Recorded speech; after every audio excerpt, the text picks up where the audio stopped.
దళితుడిని రాజ్యసభకు పంపిన చరిత్ర సీఎం జగన్ కే దక్కిందని వైఎస్ఆర్సీపీ రాజ్యసభ అభ్యర్థి గొల్ల బాబురావు అన్నారు. నిన్న రెండో సెట్ నామినేషన్ పత్రాలు దాఖలు చేశారు. టీడీపీ పోటీ చేస్తే ఫలితం ఎలా ఉంటుందో వారికి తెలుసని బాబురావు అన్నారు. రాజ్యసభ ఎన్నిక ఏకగ్రీవం కాబోతోందని చెప్పారు. ఎస్సీ, ఎస్టీ, బీసీ, మైనారిటీల అభ్యున్నతికి సీఎం జగన్ కృషి చేస్తున్నారని గొల్ల బాబురావు అన్నారు. వచ్చే ఎన్నికల్లో వైఎస్ఆర్సీపీ విజయ దుందుభి మోగించడం ఖాయమంటున్న గొల్ల బాబురావుతో మా ప్రతినిధి సతీష్ ఫేస్ టు ఫేస్.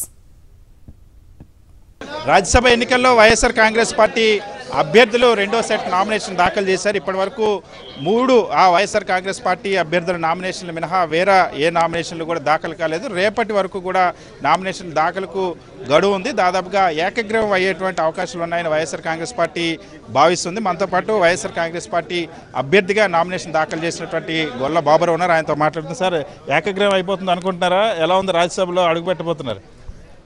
ముఖ్యంగా గౌరవ ముఖ్యమంత్రి, పేదల పెన్నిధి, 5 కోట్ల ప్రజల ఆశాజ్యోతి శ్రీ జగన్మోహన్ రెడ్డి గారి యొక్క ఆశీస్సులతో ఈరోజు నేను, పెద్దలు వైవి సుబ్బారెడ్డి గారు, మేడా రఘునాథ్ రెడ్డి గారు రెండవ దఫా నామినేషన్స్ దాఖలు చేయటం జరిగింది.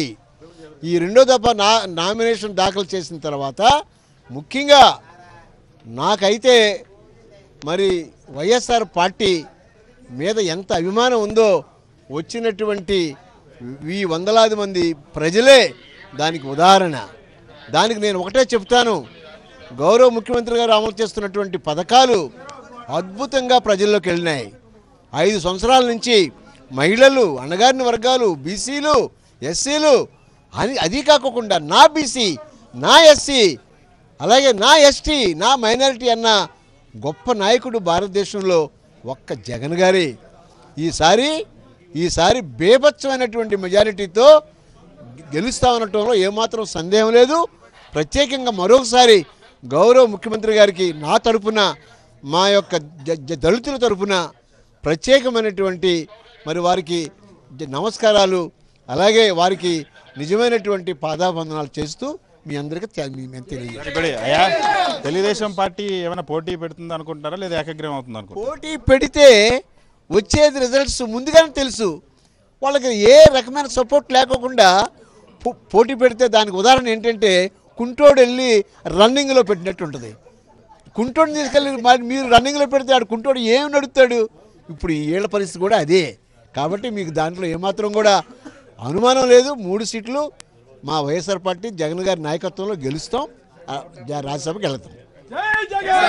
తెలుగుదేశం పార్టీ ఎట్టి పరిస్థితుల్లో పోటీకి దిగితే ఫలితం ఎలా ఉంటుందో వాళ్ళకు ముందే తెలుసు. కాబట్టి ఇందులో పోటీ పడేటువంటి అవకాశం లేదు. 3 స్థానాలను కూడా వైఎస్ఆర్ కాంగ్రెస్ పార్టీ దక్కించుకోబోతుంది. దళితుడినైనటువంటి నాకు వైఎస్ జగన్మోహన్ రెడ్డి అవకాశం ఇచ్చి రాజ్యసభలో ఒక దళితుడికి అవకాశం కల్పించినటువంటి ఘనత వైఎస్ జగన్మోహన్ రెడ్డికే దక్కుతుందని గొల్ల బాబురావు చెప్తున్నారు. నరసింహతో సతీష్, సాక్షి టీవీ, అసెంబ్లీ. రాజ్యసభ ఎన్నికల్లో ఏకగ్రీవంగా విజయం సాధిస్తామని మేడా రఘునాథ్ రెడ్డి చెప్పారు.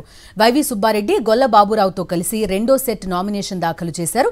3 స్థానాలను వైఎస్ఆర్సీపీ గెలుచుకుంటుందన్నారు. సీఎం జగన్ నాయకత్వం పట్ల ఎమ్మెల్యేలంతా పూర్తి విశ్వాసంతో ఉన్నారన్నారు. సంఖ్యాబలం లేకపోవడం, మనం లాస్ట్ 2019లో అత్యధిక మెజార్టీతో 151 సీట్లు మనం గెలవటం వల్ల వాళ్ళకి అవకాశమే లేకపోయింది. గతంలో ఏదో ఎమ్మెల్సీ ఎలక్షన్లో ఒకటి చిన్న పొరపాటు జరిగినందువల్ల, ఒక ఎమ్మెల్సీ గెలిచినందువల్ల దీని మీద కొద్ది ఆశలు కలిగినట్టు ఉన్నాయి. కానీ సంఖ్యాబలం లేదు. ఇప్పుడున్న ఎలక్షన్స్ టైంలో వాళ్ళు ఇంకా ముందుకు వచ్చి అబాస్పాలు అవుతాము, నష్టపోతాము, చెడ్డ పేరు వస్తుంది. కాబట్టి ఈ టైంలో మనం వెనక అంజేయటమే మంచిది అన్న ఉద్దేశంతో వాళ్ళు ఉన్నట్టు అనిపించింది. వాళ్ళు రారు అనే నమ్ముతున్నాను నేను. సంఖ్యాబలం లేనందువల్ల మనకు 151 మంది ఉన్నారు కాబట్టి మనకు ఎలాంటి ఇబ్బంది ఉండదండి.